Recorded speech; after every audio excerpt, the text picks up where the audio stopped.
Voici Saint-Cernin. Saint-Cernin est un village typique de l'Ardèche. C'est là que se déroule chaque année la fête des fruits retrouvés. Faisons d'abord un détour par ce charmant village, par ses beaux sentiers et petites ruelles, en passant par cette très jolie église. Maintenant, allons rencontrer cette 18e fête des fruits retrouvés. Il était une fois le monde des humains. Les humains, dans leur précipitation à vouloir trouver des raccourcis à tout, avaient oublié certaines choses vraiment importantes. Par exemple, ils aimaient les fruits gros, bien calibrés, ceux qui se cultivent et se conservent facilement, ceux qui ont le meilleur rendement afin d'en tirer plus d'argent. Pour eux, le bon n'avait plus vraiment d'importance. Les bons fruits s'étaient donc retirés de nos vergers. Heureusement, un jour, un explorateur trouva le pays de l'œil dormant et en rapporta des trésors avec un secret. C'étaient des petites branches d'arbres fruitiers et le secret disait qu'on pouvait les transplanter sur d'autres arbres afin que poussent à nouveau de bons fruits sucrés, juteux, gorgés de soleil et de promesses de santé.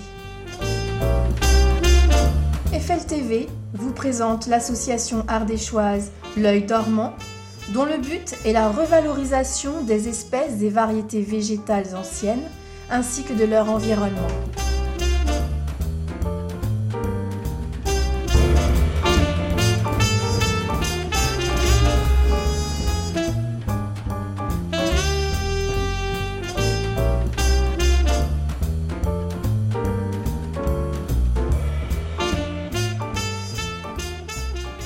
L'association, c'est l'œil dormant fruits retrouvés d'Ardèche. Donc c'est une association, on en est à notre 18e fête des fruits retrouvés. On est une association qui rassemble environ 120 membres actifs.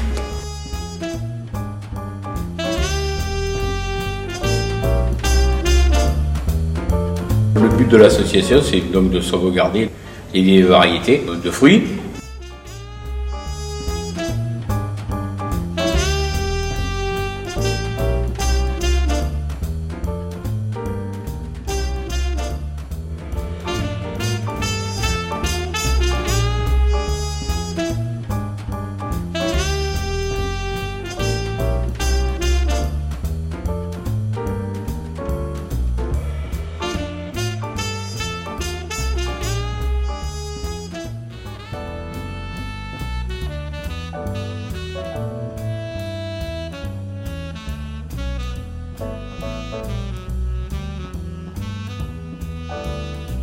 Ça c'est le kaki fouillou.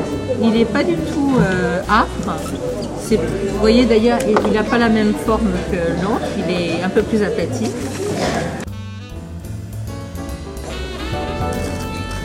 Et vous verrez, c'est sucré, c'est très bon. C'est pas la même variété qu'on voit de partout. Et alors, merci. Voilà, kaki fouillou. C'est très bon, je trouve. Oui. La texture ressemble un peu à la pêche. Oui, si on veut. Alors voilà, il existe plusieurs sortes de greffes. Vous savez, la greffe Dieu, ça s'appelle la greffe à l'écusson. C'est celle qui est la plus pratiquée, dont le nom de l'association greffe à œil dormant. Donc vous avez aussi la greffe qui est très pratiquée, c'est la greffe enfante double et la greffe en couronne. Et vous avez la greffe simple à l'anglaise. Donc je vais vous expliquer la première déjà, c'est la greffe à l'écusson. Donc la greffe à l'écusson, c'est la plus simple des greffes. Il vous faut voilà, un porte-greffe, mettons un sauvage, où on va vouloir mettre, mettons que ce soit un pommier sauvage, on va y greffer une variété de pommes qu'on a envie. Donc vous allez faire un thé dans votre dans votre porte-greffe qui est en terre ou en pot. On va soulever la petite écorce de chaque côté. Je vais vous montrer sur le livre, ça sera un peu plus explicite. Voilà, c'est-à-dire qu'on fait une fente comme ça, en T. Après, on va lever l'écorce de chaque côté et on va y insérer un petit greffon qu'on va prélever sur un arbre qui donne des bons fruits. Voilà, par exemple, c'est un arbre qui donne des bons fruits. Donc, vous allez couper d'abord la feuille. Donc il va rester le petit pédoncule pour manipuler et vous allez prélever le petit greffon comme ça. Voilà, il faut faire attention de ne pas se couper parce que quand ça part, des fois c'est un peu dangereux. Surtout que là c'est un bois un peu dur. Voilà. Donc vous avez le petit greffon avec le petit pédoncule pour le manipuler. Là vous allez enlever l'écorce. Bon là c'est pas la saison. C'est pas très en sève, donc on va la laisser. L'écorce, c'est juste pour faire une démonstration. Et vous allez insérer votre petit greffon dans la fente, là, comme ça. Et après, vous allez prendre un petit élastique à greffer. Voilà, ça c'est les petits élastiques pour greffer à l'écusson. Donc, voilà, je vais vous montrer après ce que ça donne.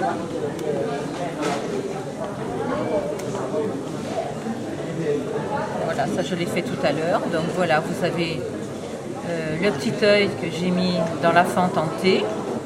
Et après, on va le ligaturer avec un élastique. Voilà, comme ça. Et ça, on n'a pas besoin de mastiquer. On le fait au mois d'août. Voilà, quand l'arbre est encore bien en sève. Donc la peau se décolle facilement quand c'est bien en sève et on arrive à bien mettre l'écusson en place. Et après, au printemps prochain, on va couper le haut du porte-greffe pour que ce soit l'œil qui démarre. Voilà, donc on va couper, on peut couper un petit peu plus haut. Ça permet, et on enlève les feuilles, on cicatrise un peu le dessus, et ça permet que quand l'œil va démarrer, de le tutorer contre le bois, voilà, c'est-à-dire comme ça. Voilà, donc là, on va mettre une petite ligature pour au cas où il y a un oiseau qui se pose dessus, qui ne casse pas la greffe, ou s'il y a du grand vent. Voilà, ça c'est pour la greffe à l'écusson. Les moyens sont simples. Les moyens, on a des personnes ressources. Alors, bien sûr, elles disparaissent d'année en année, puisque malheureusement tout le monde a vieilli. Mais bon, on a ces personnes ressources qui nous ont beaucoup aidés dans la première phase de l'association, c'est-à-dire récolter le matériel végétal, pouvoir le regreffer, pouvoir le remettre en culture, pouvoir recéper des vieux arbres pour refaire des marais du bois neuf pour pouvoir greffer. Donc maintenant, on a quelques pépiniéristes qui ont mis tout ça en culture. Donc on a un choix en plus de porte-greffe qui fait que bon, on peut acclimater certaines variétés sur certains sols qui avant ne se faisaient pas, puisqu'avant on greffait que sur du franc de pépins, c'est-à-dire un semis issu de pépins de pommes. Ou des vieux arbres, enfin des vieux arbres, non, des arbres jeunes plutôt qu'on allait chercher dans les bois et qu'on regreffait.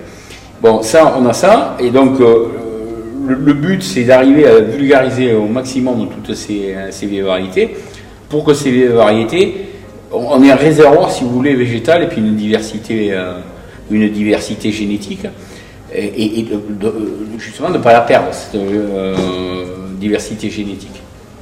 Et si vous voulez, au niveau des porte-greffes jouant sur le sol, on arrive à mettre de la pomme, certaines variétés où elles n'étaient pas avant. Mais c'est peut-être pas le but non plus, puisqu'une variété de pomme est très adaptée à une micro-région et pas forcément à l'autre. Par contre, on s'aperçoit d'une chose, c'est que certaines pommes, justement, qui faisaient très bien dans certaines vallées, font très bien dans d'autres qui n'étaient pas du tout leur berceau. Et justement, c'est cette diversité qui fait que... Mais tout ça, c'est un travail de longue haleine. Donc, c'est quelque chose qui ne se fait pas en très peu de temps, quoi. Donc voilà, il faut que des gens passent, et puis voilà, puis ça va aller en gagnant.